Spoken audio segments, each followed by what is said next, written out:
What up? What up? Welcome in, everybody. Another episode with Ski and Rob. We're going to talk a little bit of college hoops, talk a little bit of NBA, and try our best to answer whatever questions you guys have. If you're watching on Twitter, we are also live on YouTube, and that's where we can see everybody's questions. So if you have them, shoot them, and we'll do our best to get to them.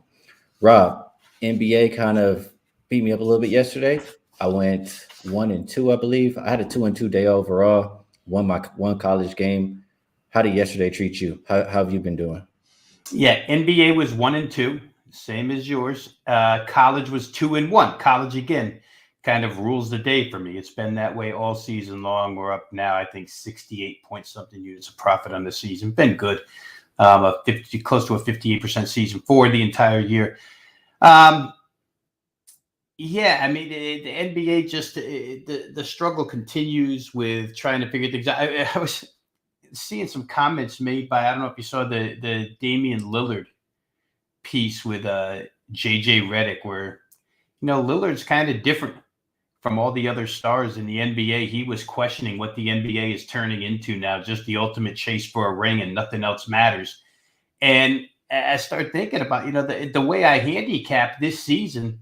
It's been different for me. I don't know what I have to change here or what I have to do in this NBA, but if things aren't producing the same results for whatever reason, and Dane was kind of alluding to, guys just don't give a blank about regular season anymore. Maybe Trey Young led us on to that at the start of last year when he told us, let's just start the playoffs now. Absolutely. I definitely remember him saying that, and it looks like everybody's following suit. I did see Damian Lillard talking to JJ Redick saying the NBA is not the same as it used to, and he doesn't enjoy it. Maybe some of the things you mentioned are, some of what he was talking about. I did see in the chat, excuse me, they're saying the Lakers letters are hard. I think they're referring to the banner that I have, and I'm going to shout out Boofer again because he was working with me, and he made it for me. And just working to make sure it look nice up there. So I appreciate that from you, Boofer. And I appreciate the comments. Saturated says, is it just me or fewer big dogs in the tourney this year? Well, let's talk about a couple. I know it's the kind of play in for them, right, over here in NCAA. But we have a couple of games. I know everybody likes March Madness. So let's get over there while we have Mr. Rob Veno to help us out. First game up, we have 671 and 672. Texas Southern versus FDU. It looks like Texas Southern open -2. They're now a 2.5 point favorite. Total opened 147. And see, I keep learning new things every day. So you're gonna see I had a little bit of an intro now. Look, Rob, I got this now. I hope it help us out. Yeah. Total 147.5. I did look at this game, but I'm not gonna lie. The more I looked at it, I felt like I was trying to back FDU and find reason to play them. But I just think they're a little bit too small. And if TSU can dominate on the boards and get a lot of second chance opportunities and prevent those second chance opportunities for FDU, they'll probably win this game. Is that how you feel, Rob? Or are you looking at the total? Yeah, well, I am looking at the total, but to your point, it's a little bit of a poor man's Mississippi State Pittsburgh last night, right? Mississippi State destroyed that team on the boards. I think they were plus 29 in rebounds last night, and Pittsburgh was without their stretch pivot guy, which was important. But Pittsburgh somehow, some way, managed to win that game by a point because much like Mississippi State, Texas Southern can't shoot straight. They get a lot of shots, and so they can score points, and they play at pace so they can score points. But as far as shooting goes, their numbers this year are not good from 2-point range. Texas Southern sitting at 133rd, and then 357 in the nation, and from 3-point range 357, 2.298. So it hasn't been that good of a shooting team. But again, to your point, I compared them to Mississippi State last night. They're going to get a ton of chances. And Mississippi State doesn't play fast. They play the opposite. So my line of thinking, and knowing the career of Texas Southern head coach Johnny Jones, who's been around forever, but he's a tempo guy. Everywhere he's been, they play fast. They play hard.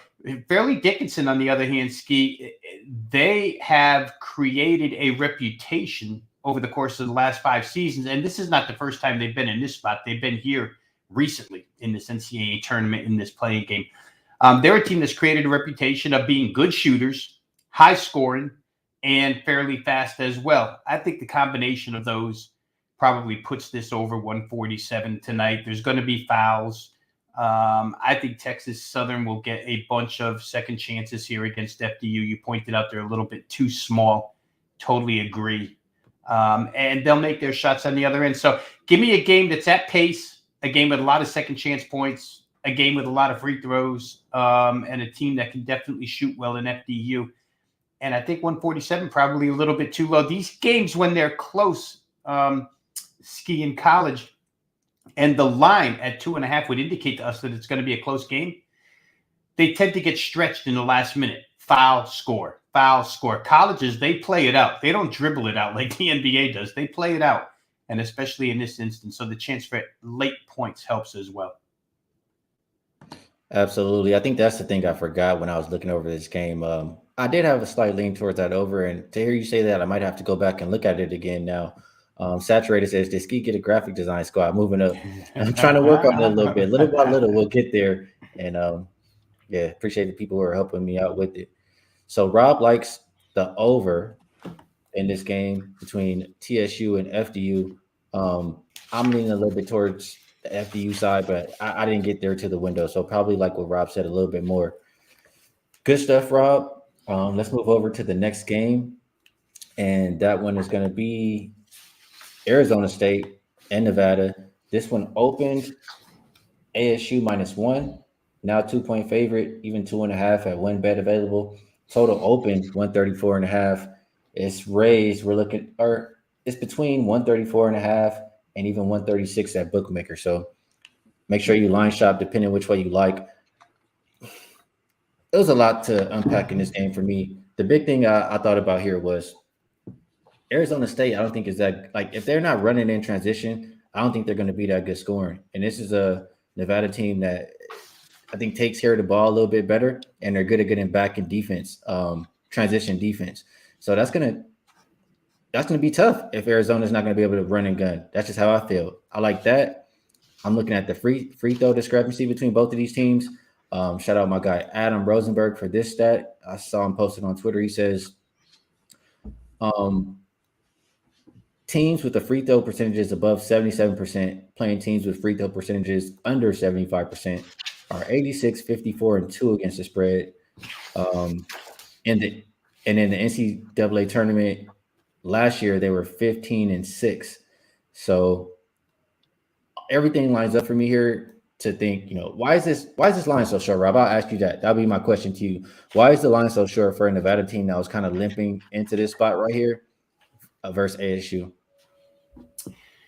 Well, a couple of things here, Ski. And to the point about free throw percentage and the winning records that it provides in tournament style competition.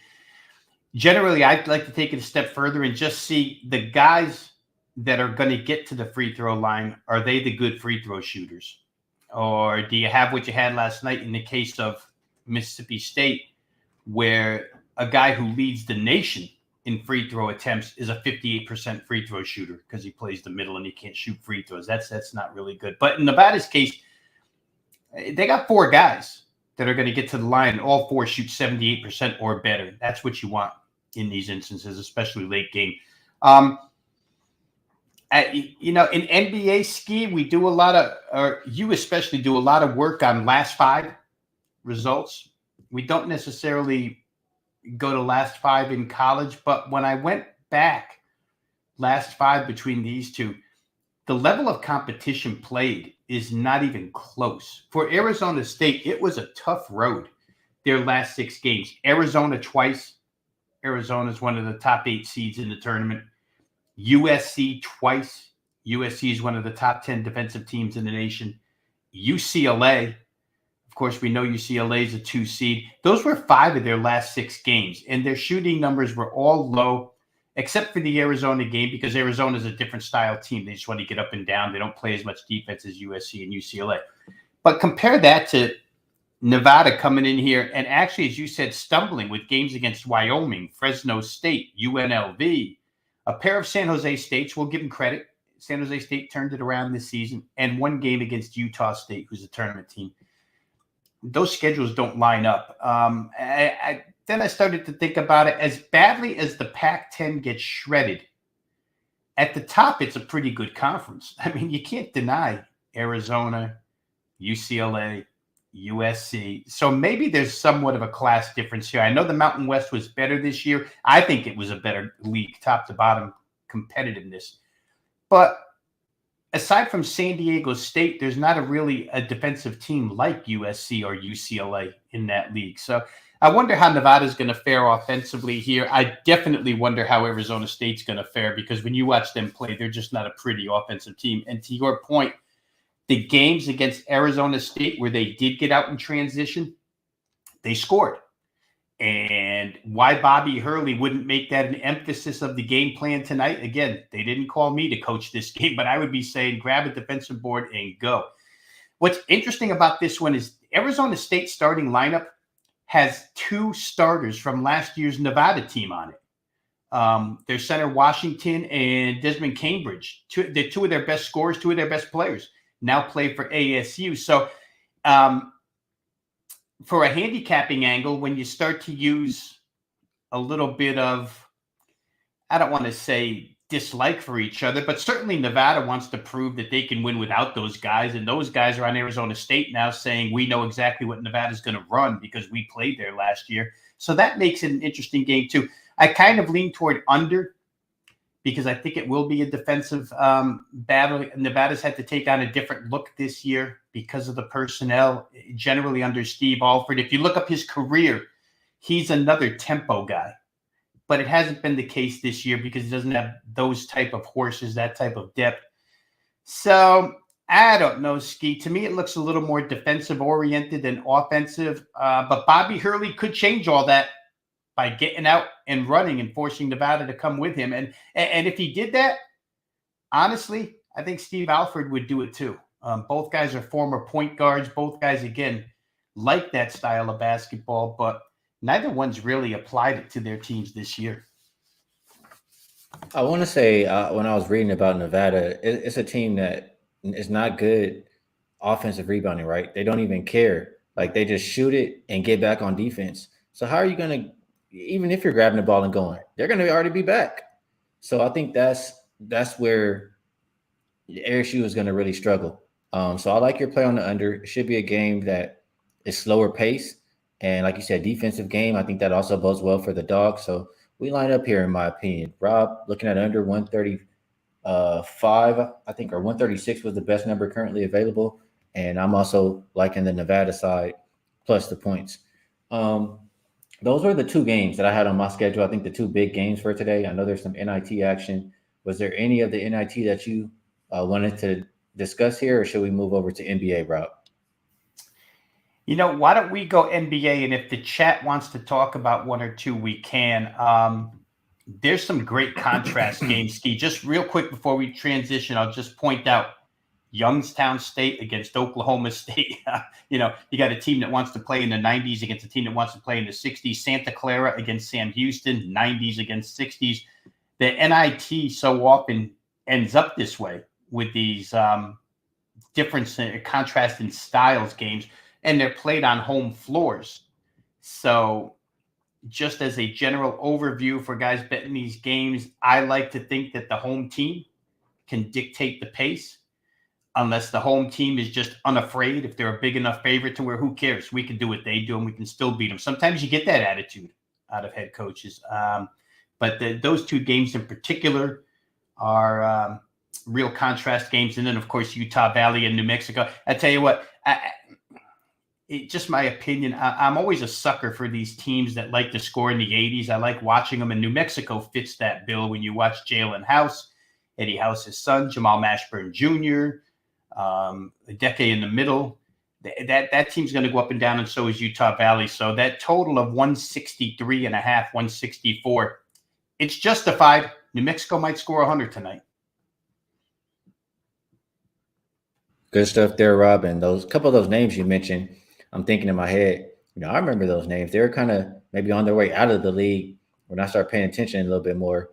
And now you see their sons maybe heading into the league or almost or trying to get there. So that's very interesting. And you like to see that. Let's keep it going here. Let me just double check the comments. I'm the producer. I got some work to do here, Rob. Now I'm learning. One man band. Yeah. Clint says he took Texas Southern and Nevada. We started off the tournament right, and he's shouting me out for the pick game last night. No problemo. I'm glad that we could cash the ticket. So let's go over to NBA now. We will go in rotation order. First game up is looking like 575, 576, Memphis and Miami. It opened up Miami -2. We now see fours pretty much across the board. The total opened 220. And we see 220s mostly. There are a couple of 220 and a halves. Injury report. Let me just double check here. I know I did see Lowry game time decision, Zeller out earlier. And I know Morant's going to be out here. Adams going to be out here. Let me just double check here after this refresh.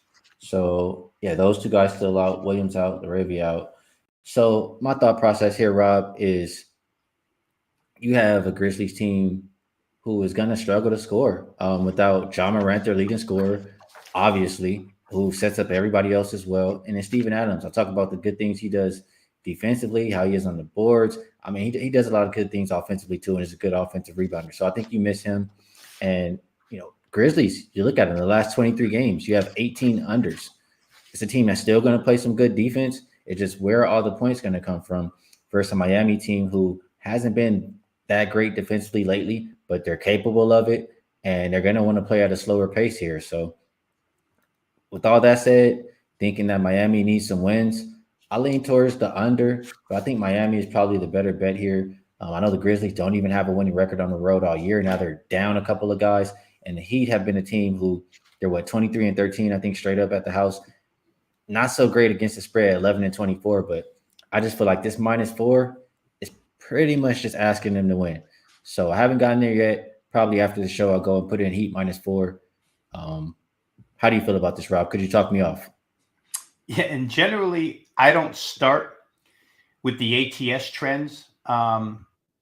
We both cover all three angles of handicapping, the fundamental matchups, the situations, scheduling, whatnot, and the technical. But you kind of start from the SDQL angle and the technical numbers angle, and I usually end there. But when I ended there this morning, Ski, and I saw that Memphis this season as an away underdog is 0-12 and 2-10 against the spread. I'm like, well, I don't want that team.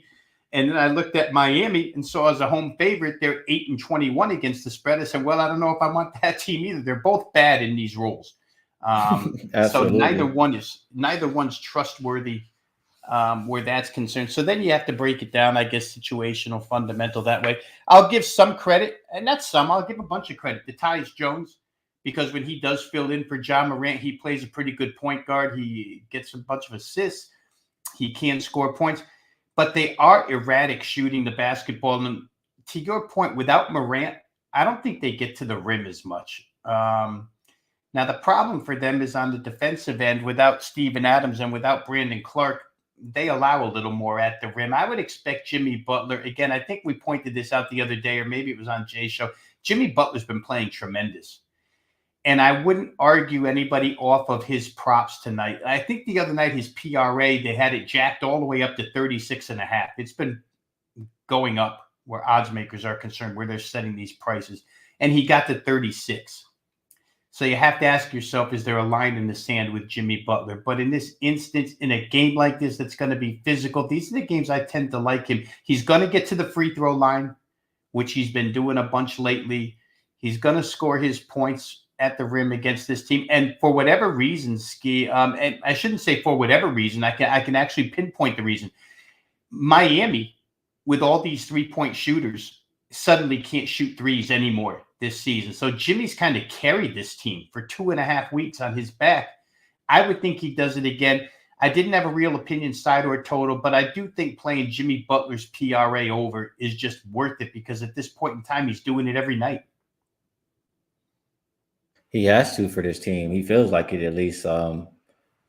So I can't talk you off of that. Saturated is mentioning Tyus Jones over his assist prop. I mean, Tyus Jones let me down the last game, but he has been pretty good this season without John Moran in there, whether it's points or assists. I can't really talk you off of him either. And I don't know.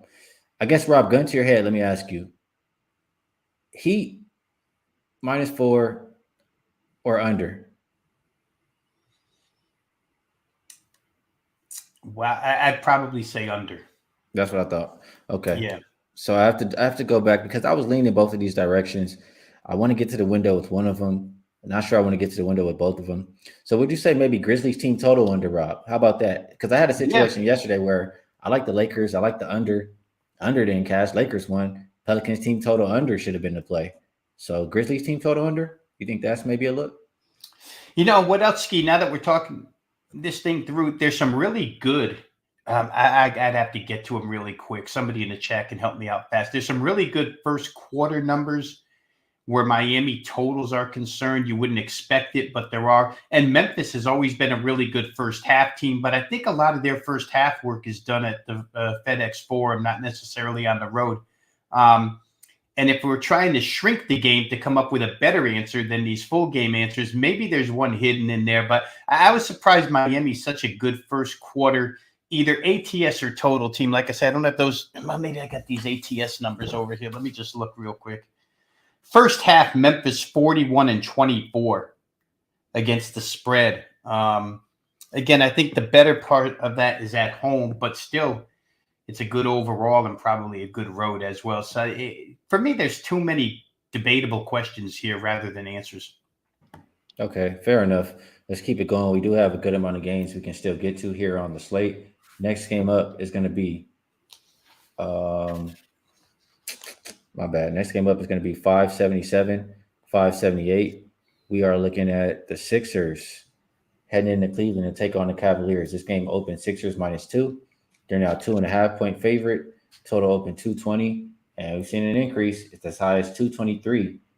Injury report. For the Cavaliers, Jared Allen has been ruled out.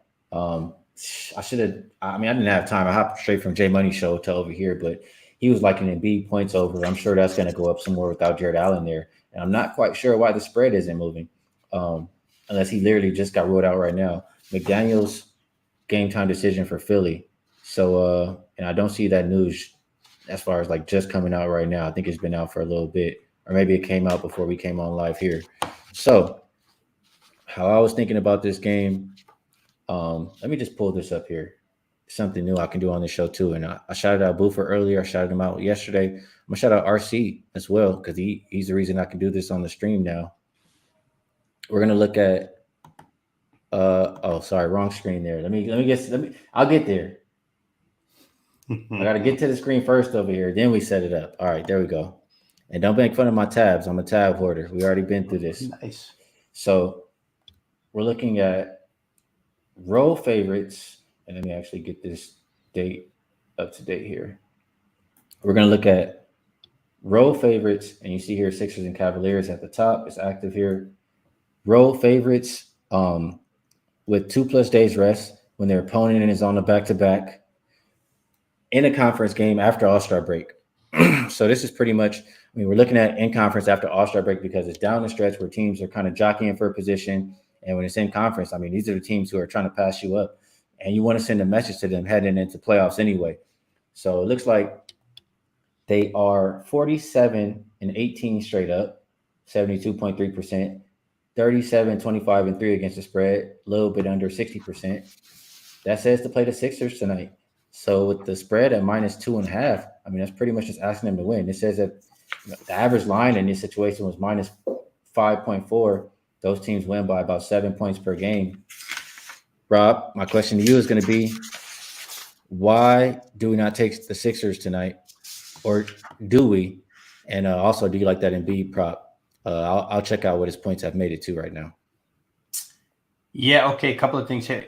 Dating back to last year when Cleveland came up with that kind of, for lack of better term, Ski, I'll call it picket fence. But you remember, they played with bigs.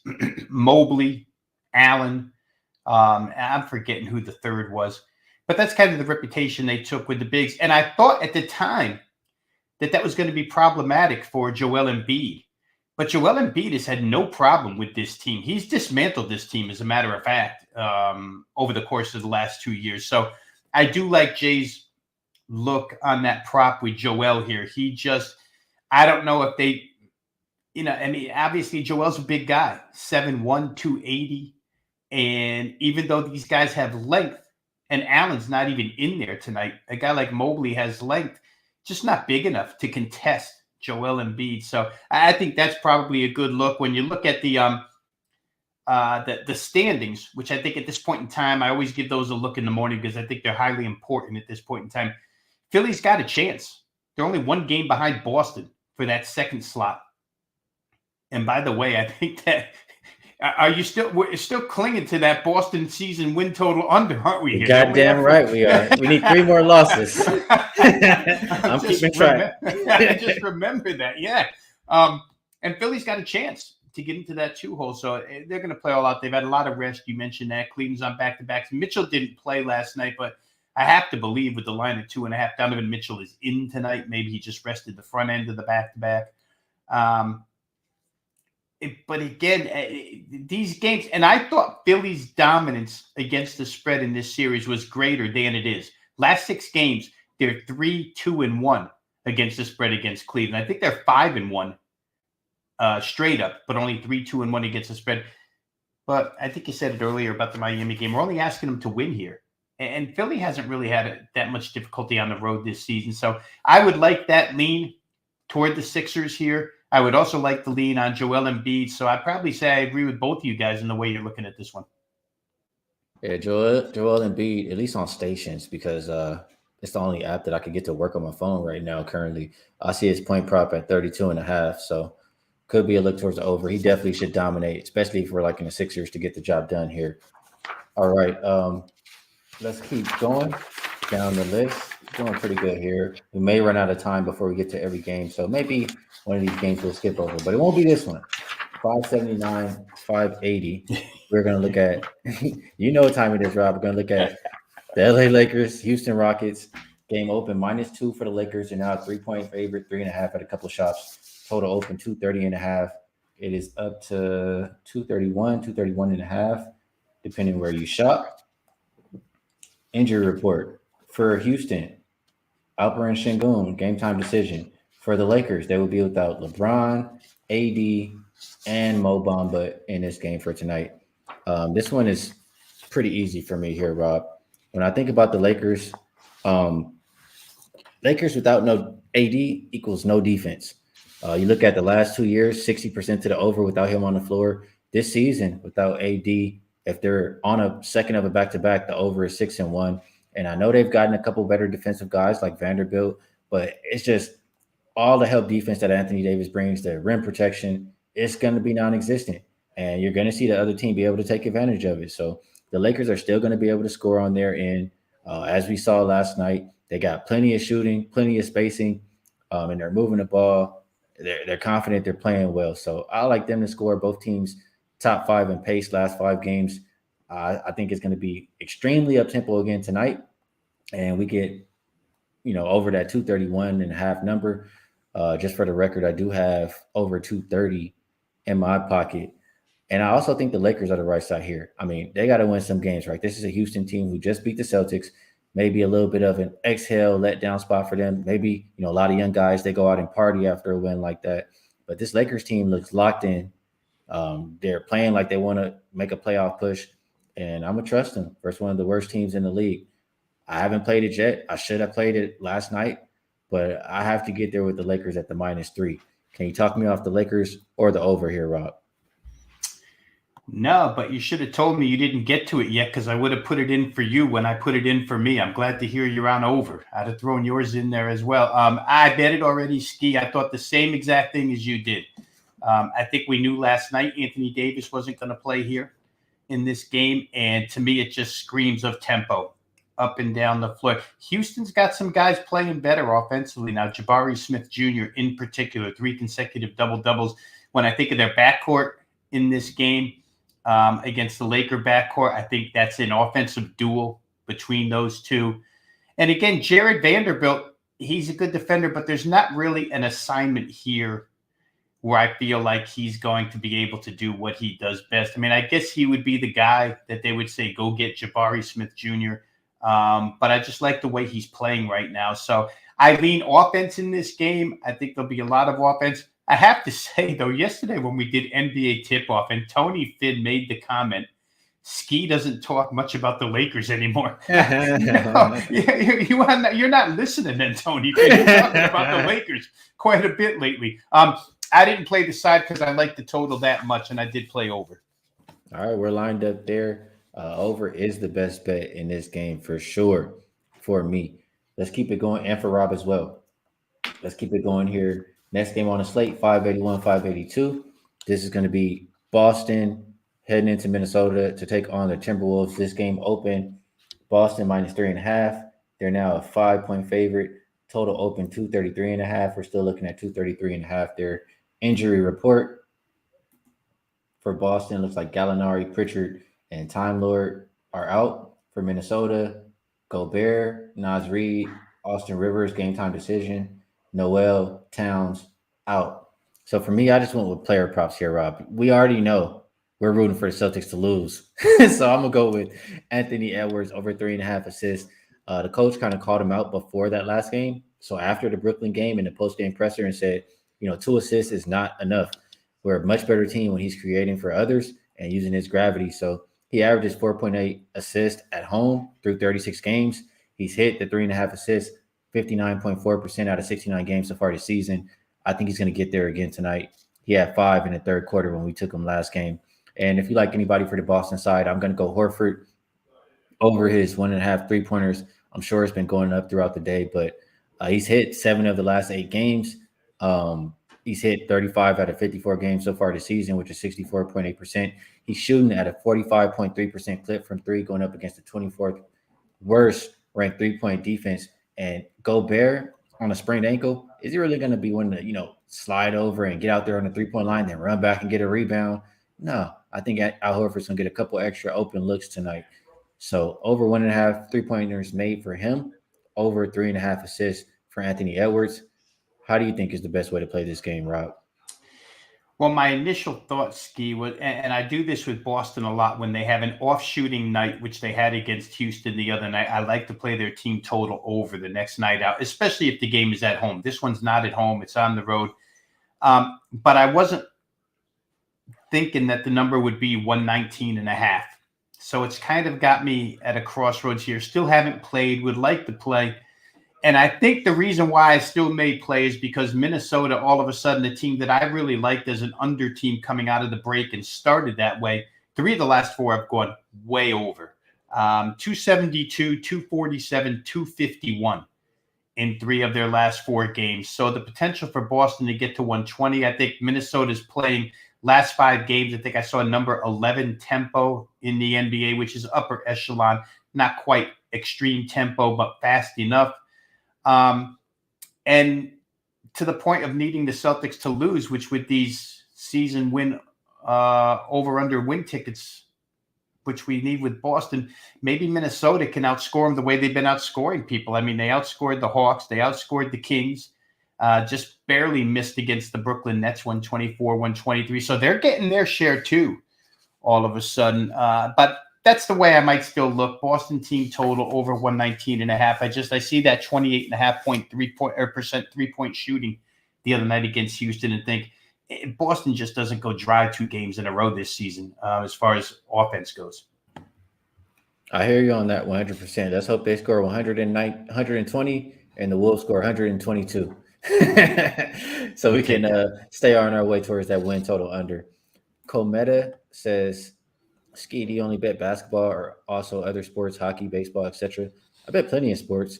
I've been starting to learn hockey a little more. I followed it the past 2 playoffs and a little bit this season. I did cash my last couple of bets in hockey, and I will have a hockey bet for System Saturday this week. So if you want a hockey bet, come back on Saturday. Baseball, I ended the playoffs really well. I think I went 23-13 in the playoffs, and I cannot wait for baseball. So we will have more shows with more than just basketball to discuss.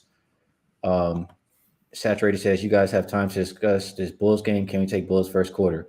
Okay, let's move over there.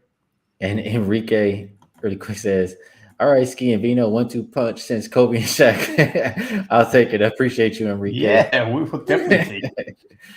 So let's get to Saturated. He's asking, can we take the Bulls first quarter? Let's move on over here. Kings at Bulls. And let's just see where it opened. We know where it opened. Bulls -1.5. We've seen a flip of favorites. We now see Sacramento -1 or -1.5. Total open 235.5. I'm sorry, total open 240 is down as low as 235.5. So some money coming in on the under here. Injury report for both of these teams. We have Caruso, now game time decision for this Bulls squad, but very likely to play.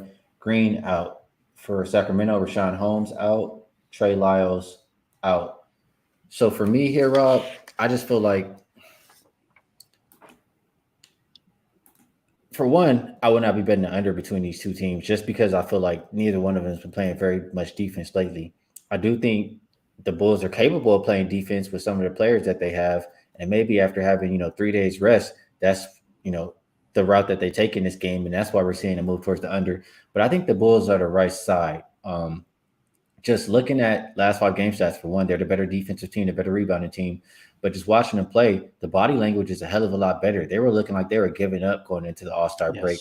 I think it's the addition of Patrick Beverly.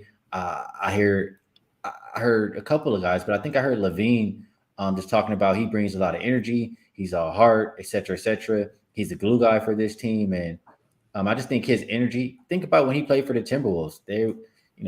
He had them playing really well over there. The Clippers, I feel like we're better than they are right now when he was over there. Everybody except for the Lakers, I guess he had them playing better. So I think he's bringing that to Chicago right now. And I think they have a buy sign. I mean, Chicago doesn't have a winning record. Sacramento is 40-27 straight up. Chicago opened as a favorite. I think that's a little bit telling here. I think we buy the Bulls tonight. More I think about it. Bulls +1 is the bet. What do you think, Rob?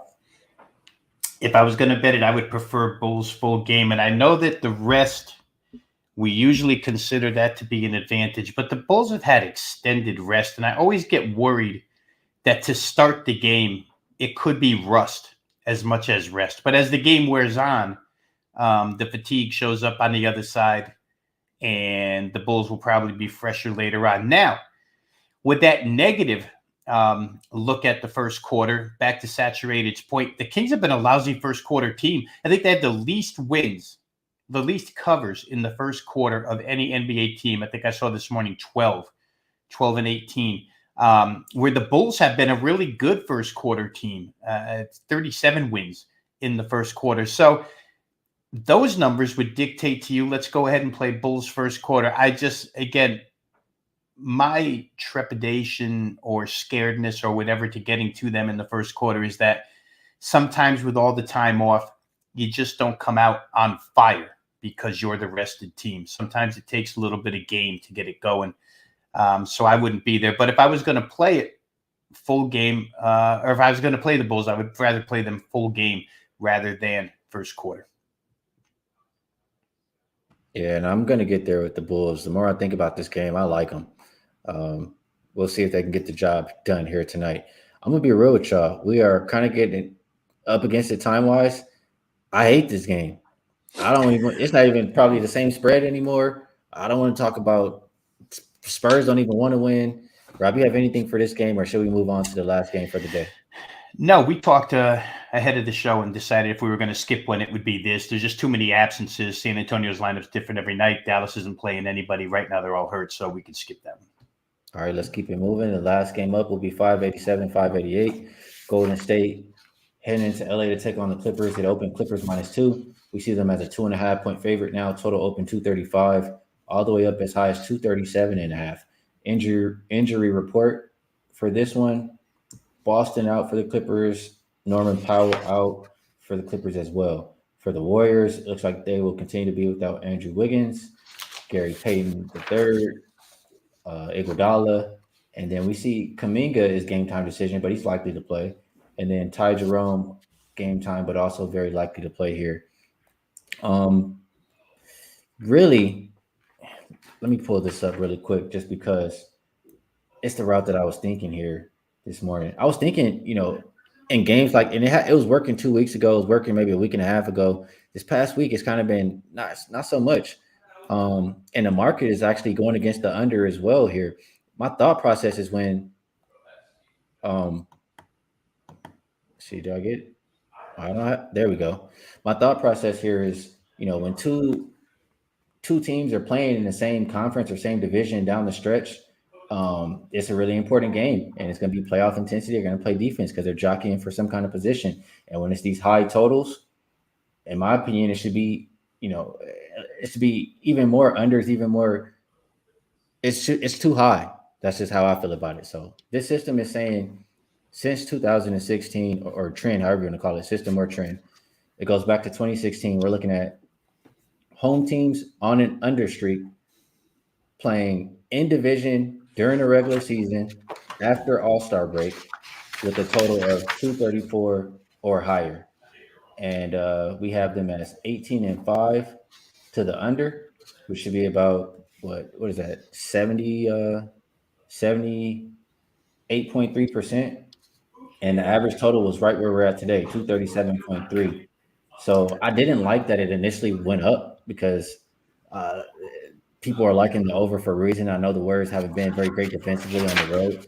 They've been an over road team, 24-8, and the Clippers are the exact opposite. They're 24-8 to the under at home. So stayed off of the total. I really want to bet the under. Maybe Rob can talk me in or out of it. And I just think I don't want to bet against. I don't want to bet on the Warriors on the road anymore. Like they've shown us who they are. They're great at home for the past couple seasons. They don't show up on the road for whatever reason it is. So lean Clippers, lean under. Haven't got there with either one. What do you think about it, Rob?